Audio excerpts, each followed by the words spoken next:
everyone. Thanks for joining me on the Elementary Music Summit with the Canva. I know it was a lot, but I do that again to just try to reach everyone who's listening and who might listen on the replay.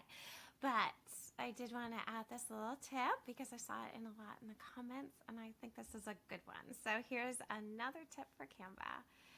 Let's say, let me move me, there we go.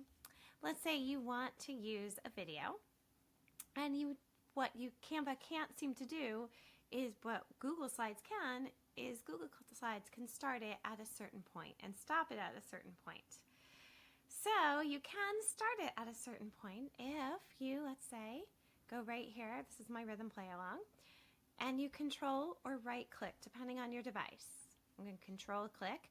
You can copy the video URL at the current time. When you do that and then you go into here, just paste it. It's just going to embed it immediately. We're going to make it big. And then let's put it in present and watch. That is going to start. That's a cool tip. If you didn't know it, awesome. If not, if you did know that, awesome.